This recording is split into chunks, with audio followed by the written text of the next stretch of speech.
Sabe aquele ativo que você é um investimento que é o similar à Copa do Mundo? É um investimento que você consegue fazer de 4 em 4 anos? Esse é o caso do KNR11. É um fundo que eu acompanho bastante, não mensalmente, inclusive até eu vou trazer esse fundo para o acompanhamento mensal aqui para vocês, mas também serve para mim. Porque eu não acompanho, como eu falei, eu não acompanho ele mensalmente, mas as vezes que eu acompanhei é um baita de um fundo imobiliário. Ele está certamente entre os top 5 de fundo imobiliário que a gente tem na bolsa, um dos mais seguros, mais rentáveis no longo prazo. Porém, é um fundo, por ser um dos fundos mais seguros, é quase uma renda fixa, que se a gente for avaliar, por ser um fundo de tijolo, ele é muito caro, porque ele é aquela questão, as pessoas compram porque sabem que é um fundo que não vai dar dor de cabeça, mas é um fundo muito difícil de dar preço. Isso, lembrando, é a minha opinião, tá? A minha opinião de analista, e é um fundo muito difícil de dar entrada. Tanto é que hoje ele está negociado por volta de R$ 150, para mim é caro, mas ou saudade de quando ele estava há poucos meses atrás a 130. Mas eu também não tinha dinheiro naquele momento para fazer o aporte que eu precisava. Mas é um fundo extremamente interessante e eu vou começar a fazer a análise mensal dele e quem sabe consiga preço para entrar. Então vamos lá, e até uns pontos que eu vou trazer para vocês, que já é uma análise que eu faço dele já há algum tempo, e aí eu vou explicando para vocês assim, para vocês entenderem qual que é o meu ponto de vista. Vou entrar aqui no relatório, então deixa eu pegar minha setinha aqui, como vocês já estão acostumados. Então é de novembro agora, o último relatório. Ele tem um patrimônio gigantesco, quase 4 bi de patrimônio, 262 mil cotistas. Olha só, ele fechou agora em novembro, dia 30 de novembro, a 159,50 de patrimonial e 159,71 de valor de mercado, está no valor de patrimônio. Esse é um dos principais pontos que eu vi desse relatório, que é a diminuição da vacância física, e não somente a diminuição da vacância física, mas aonde que ela diminuiu, que é bem interessante. E a vacância financeira é um pouco maior. Lembrando, o que é a diferença de vacância física e financeira, para quem ainda não sabe? Vacância física é ocupação. É ocupação física. E a vacância financeira é o quanto que essa área que está vazia representa em termos de receita para o fundo.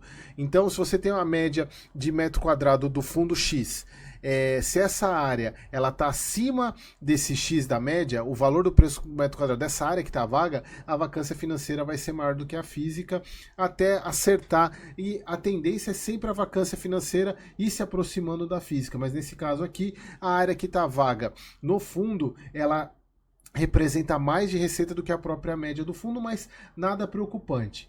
Mas assim, um dos principais pontos desse relatório aqui é a redução da vacância física do fundo, também da financeira. Então eles falam, em novembro ocorreram diversas movimentações positivas na carteira do fundo em decorrência do trabalho ativo que a gestão levou para a ocupação de 2 ativos de prédios, porque o KNRI, como vocês vão ver, ele é um ativo misto entre escritório e logístico. E o grande problema da vacância é escritório, porque galpão logístico, a gente ainda está num momento bom, agora escritório está num momento complicado. Para quem é meu aluno, eu fiz um baita do estudo sobre a evolução da vacância, da absorção líquida, da absorção bruta dos escritórios nesse ano.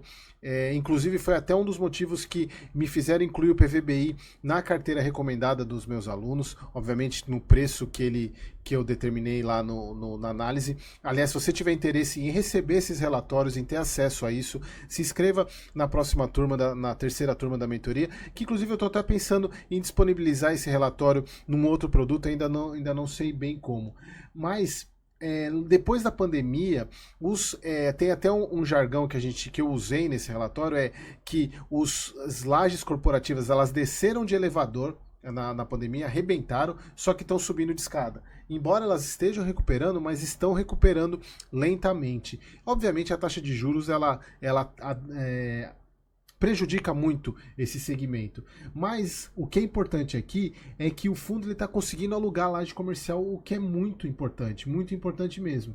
Aqui eles colocam aqui, ó, além das locações acima mencionadas, finalizamos a locação de um andar do edifício São Luís Torre 4 para a empresa Blue Health, do segmento de saúde, e um andar do edifício Atenas para uma empresa multinacional que desenvolve e produz produtos e sistemas digitais.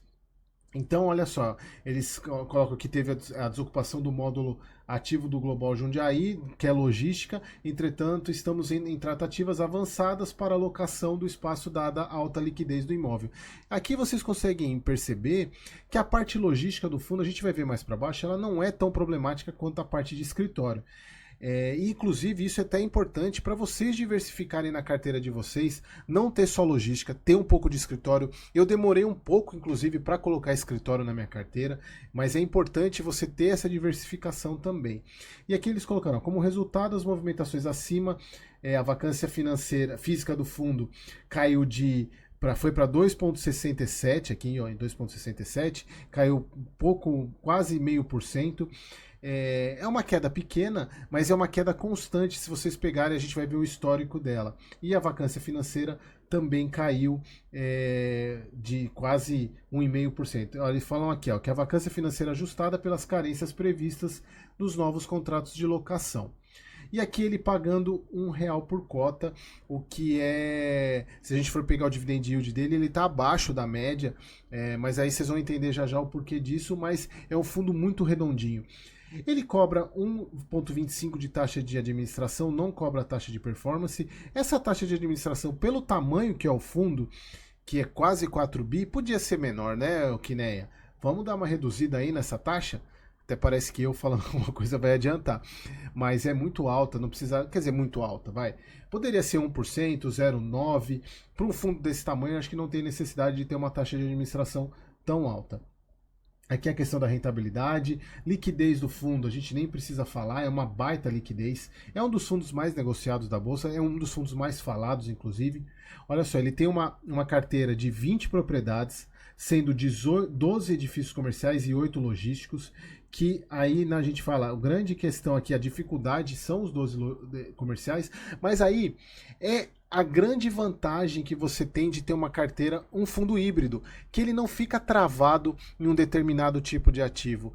Por exemplo, se fosse um fundo logístico, ele só ia investir em logístico, escritório, só investe em escritório. Você tendo um fundo imobiliário híbrido, como a LZR como a HGRU é importante você ter esses ativos na carteira, porque eles acabam tendo liberdade para escolher ativos dependendo do cenário. Ele pode aumentar edifício comercial, diminuir, colocar logístico. Então é importante vocês terem, inclusive na carteira de vocês, terem essa diversificação entre segmentos, ter laje, ter logístico, ter um híbrido, é muito importante também. Então, olha só, 65% em São Paulo, 18,40% no Rio de Janeiro, que é o grande calcanhar de Aquiles hoje do KNRI, 53% logístico, 47% em escritório. Contratos típicos e atípicos, ele tem a maior parte, quase meio a meio, né? Típico e atípico. E os indexadores de aluguel IPCA 70% e GPM 31%, está bem equilibrado também.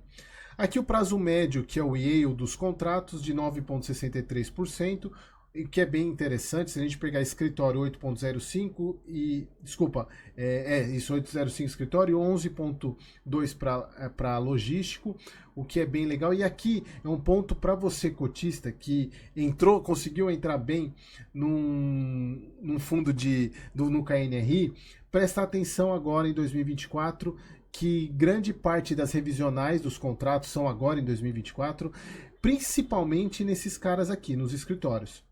Porque logístico, pela localização dos imóveis serem boas, a revisional tendência é aumentar o valor do aluguel.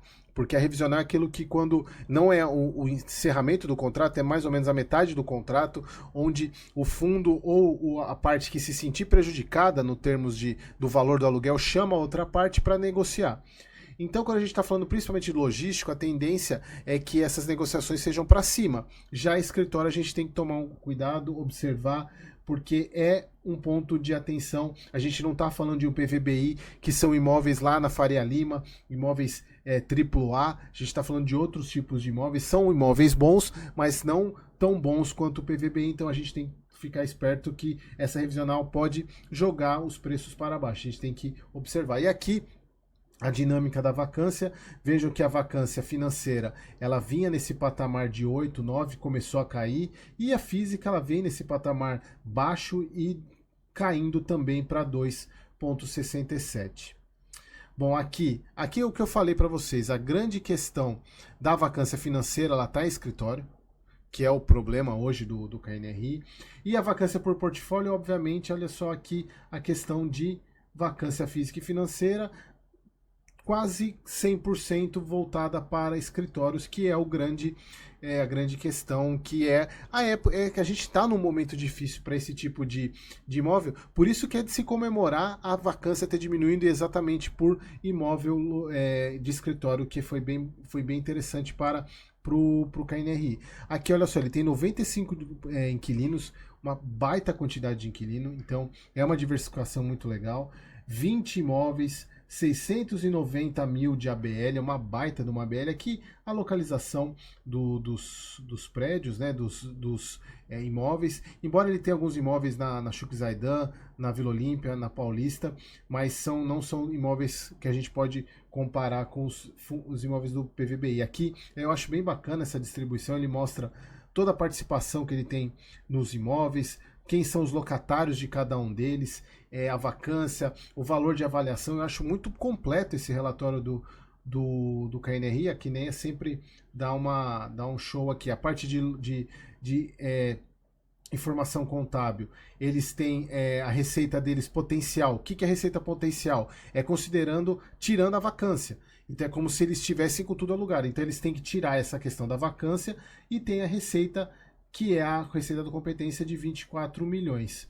Então a gente consegue ver aqui que eles acabaram usando reserva para poder continuar pagando R$1. E aqui a distribuição dos rendimentos, então eles usaram reserva 16 centavos, o receita de aluguel foi de 93 centavos. Então aqui eles têm algumas outras receitas, mas precisaram usar, como eu falei para vocês, 16 centavos para pagar R$1 de rendimento. Bom, é isso, pessoal. Então aqui só tem um ponto legal, que eles colocam um imóvel aqui que olha só que legal esse imóvel aqui, 178 mil metros quadrados, é quase mais de 20% da área do fundo. Olha que baita imóvel. Eu até tô com uma imagem dele aqui, só pra gente entrar lá porque aqui não tá clicável. Deixa eu abrir aqui só pra vocês verem. Olha que bacana aqui. Olha o tamanho dessa criança aqui, olha só.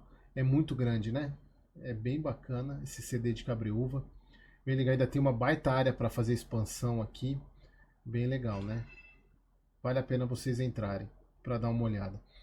Então, pessoal, era isso. Esse foi o análise do KNRI. Como vocês viram, é um dos fundos que é aquela janela de 3, 4 anos para entrar. Espero conseguir entrar nele numa próxima queda, mas é um fundo caro e dificilmente você encontra ele em carteiras recomendadas exatamente por causa do preço. Então, espero você no próximo vídeo.